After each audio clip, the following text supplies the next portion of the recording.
3월 22일 오늘의 말씀은 누가복음 20장 41절에서 21장 4절입니다.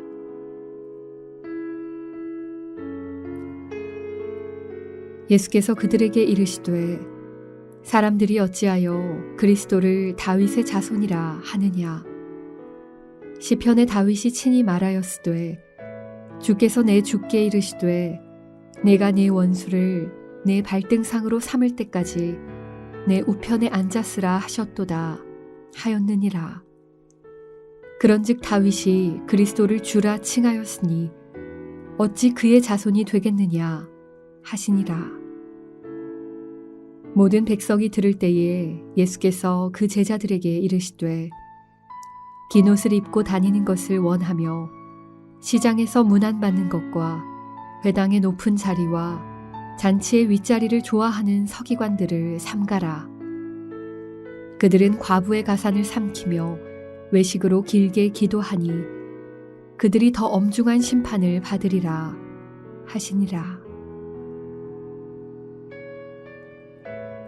예수께서 눈을 들어 부자들이 헌금함에 헌금 넣는 것을 보시고 또 어떤 가난한 과부가 2렙돈 넣는 것을 보시고 이르시되 내가 참으로 너희에게 말하노니 이 가난한 과부가 다른 모든 사람보다 많이 넣었도다. 저들은 그 풍족한 중에서 헌금을 넣었거니와 이 과부는 그 가난한 중에서 자기가 가지고 있는 생활비 전부를 넣었느니라 하시니라.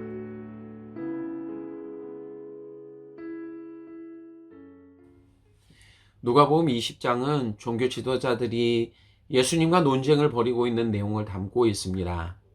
그런데 그들의 물음은 신앙생활 가운데 자신들이 가진 고민에 대한 해답을 얻기 위한 물음이 아니었습니다.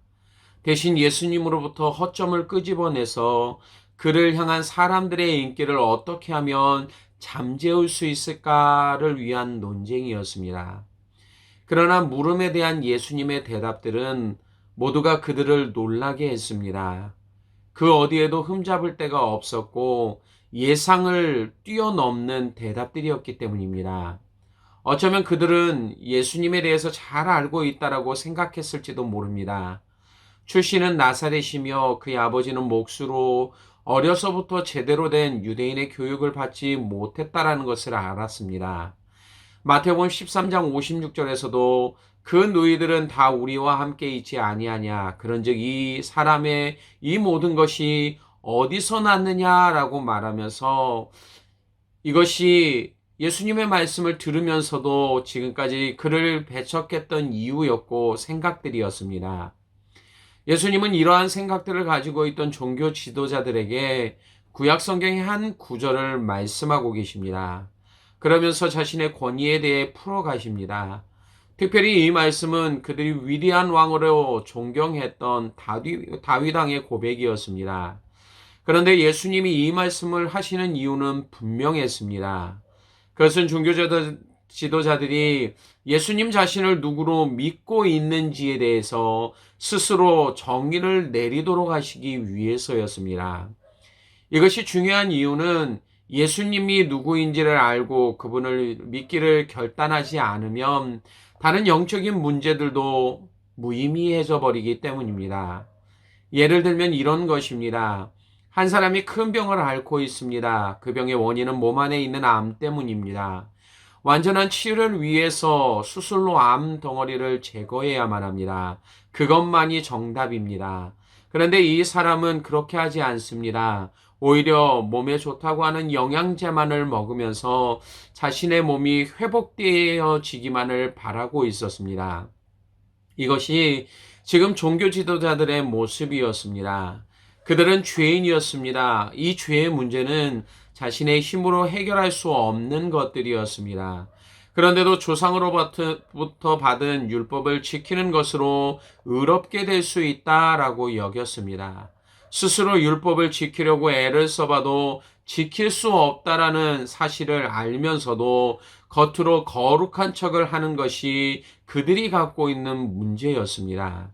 그런 자들에게 예수님은 자신이 누구인지를 알려주고 계십니다. 42절과 43절에 시편의 다윗이 친히 말하였으되 주께서 내 주께 이르시되 내가 내 원수를 내 발등상으로 삼을 때까지 내 우편에 앉았으라 하셨도다. 이 말씀은 시편 111편 1절에 있는 말씀을 인용한 것입니다. 그런데 이 말씀의 핵심은 다윗이 그리스도를 누구라 부르고 있느냐입니다. 우리들은 누가복음 18장에서 한 맹인이 예수님을 어떻게 불렀는지를 들었습니다. 바로 다윗의 자손이여라는 말입니다. 이스라엘 백성들도 메시아에 대한 막연한 기대감을 가지고 있었습니다. 그래서 그분이 어떠한 분이신지에 대한 분명한 정보가 없었습니다. 다윗의 자손으로 태어날 것이라는 구약 선지자들의 예언대로 단순히 혈통적인 것에만 초점을 맞추고 있었습니다. 그래서 자신들이 기다리고 있던 메시아는 자신들과 똑같은 성정을 갖고 있는 인간으로만 여겼던 것입니다. 그런데 그분은 하나님이셨습니다. 하나님의 본체이신 그분이 스스로 동등됨을 취하지 않으시고 자기를 비워 종의 형체를 가지사 사람의 몸을 입고 이 땅에 오신 분이셨습니다.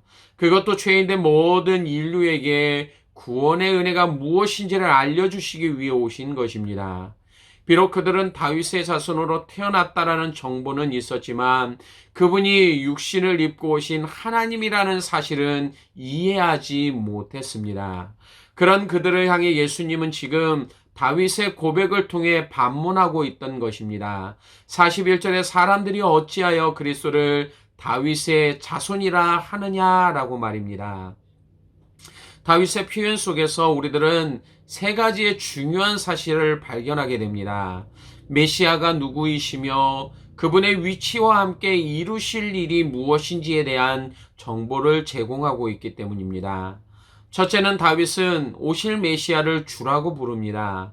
앞에서도 잠시 언급했던 것처럼 이스라엘 백성들에게 다윗 왕은 가장 위대한 왕으로 존경의 대상이었습니다. 지금처럼 로마의 지배 가운데 있던 그들은 어쩌면 다윗이 이루었던 업적들과 그때와 같은 이스라엘을 기대하며 메시아를 기다리고 있었던 것 같습니다.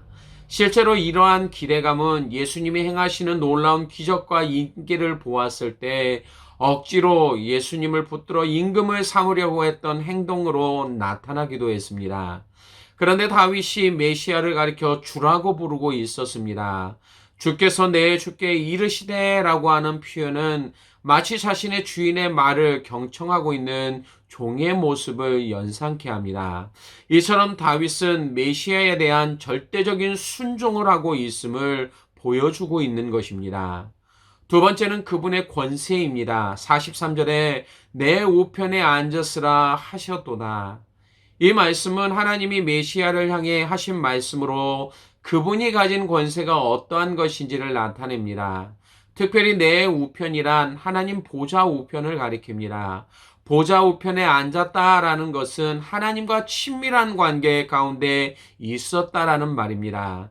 가장 높은 위엄과 권세를 가지신 하나님 옆에 앉아있다라는 것은 그분의 권세가 얼마나 높은지를 가르쳐주고 있는 것입니다. 고대 왕궁에서 왕의 보좌 우편은 왕을 대신하여 권한을 행사할 수 있는 사람들이 앉아있던 자리였다라고 말하기도 합니다. 이것이 메시아가 갖고 있는 권세였습니다. 셋째는 그 메시아가 행하시는 일입니다. 43절에 내가 내 원수를 발등상으로 삼을 때까지. 발등상은 발을 올려놓기 위해 만든 상입니다. 원수를 발등상으로 삼는다라는 말은 고대 전투에서 승리한 왕이 전쟁에 패한 왕의 목을 짓밟는 것을 그리고 있는 것입니다. 하나님 보좌 우편에 앉으신 메시아가 죄에 대하여, 사탄에 대하여, 그리고 대적하는 자들에 대하여 이렇게 행하십니다. 이것이 바로 다윗이 말했던 메시아가 갖고 있는 모습이었습니다. 그런데 예수님이 이 말씀을 왜 하십니까? 네, 예수님 자신이 메시아이심을 드러내고 있는 것입니다.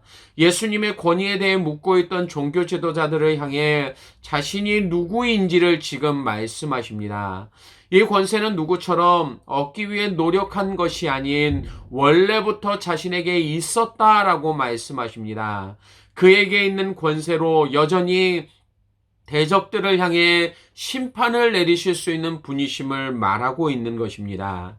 그러면서 그들을 향해 예수님을 믿는 믿음을 가지고 진실하게 섬기는 자가 복된 자들임을 말씀하고 있습니다. 여러분은 어떠신가요? 이런 마음으로 예수님을 섬기시고 있습니까? 믿음을 가지고 그분을 바라보고 계십니까?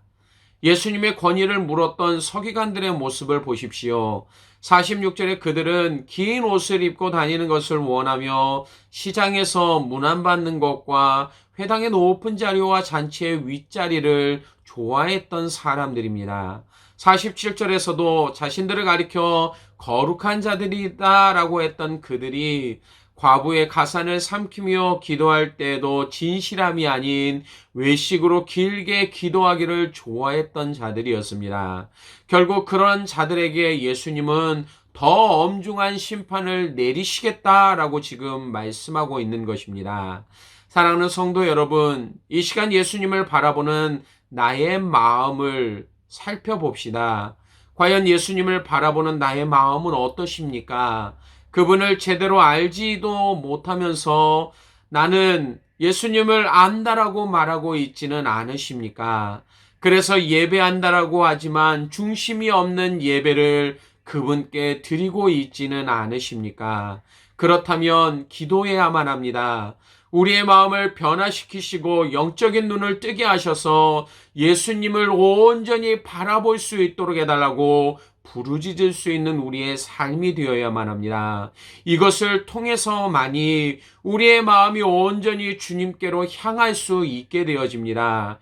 그리고 우리의 삶 속에서 그분이 주시는 은혜를 제대로 경험할 수 있어서 날마다 우리의 삶에 내리시는 풍성한 기쁨을 통해 더욱더 주님을 바라보는 믿음의 삶을 살아갈 수 있게 되어집니다. 오늘 이 시간 말씀을 생각하면서 이러한 모습을 달라라고 기도할 수 있는 저와 여러분의 삶이 되어지길 원합니다. 그래서 날마다 예수님이 누구신지를 알고 그분이 어떠한 권세와 어떠한 일을 행하실 수 있는 전능하신 하나님의 아들이심을 깨닫는 저와 여러분의 삶이 되어서 매 순간마다 그분을 높이며 찬양하는 복된 삶을 사실 수 있기를 주님의 이름으로 간절히 축원합니다. 기도하겠습니다.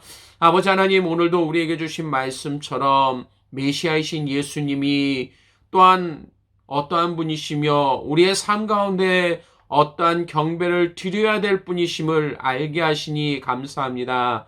서기관들은 하나님의 말씀을 잘 알고 있다라고 말하면서도 정작 눈앞에 보이는 예수님이 누구신지를 알지 못한 채 경배하지 못하며 대적했던 삶이 하나님을 예배한다라고 말하고 있는 우리들에게 갖고 있는 삶의 모습이 아닌지를 이 시간 말씀을 통해 살필 수 있도록 인도하여 주시기를 원합니다. 오늘도 우리의 입술이 예수 그리스도를 나의 주로 고백하는 것처럼 우리의 마음이 이것을 인정하게 하시고 날마다 주님과 함께하는 것이 나의 삶의 복이다라고 고백할 수 있는 믿음의 삶을 살아가는 성도들 될 수 있도록 인도하여 주시옵소서. 오늘도 이러한 삶을 통해 하나님이 주시는 기쁨을 맛보게 하시고 하나님과 동행하는 삶을 통해 날마다 능력을 소유할 수 있는 귀한 삶을 살아갈 수 있도록 함께하여 주시기를 원하오며 예수님 이름으로 기도드리옵나이다. 아멘.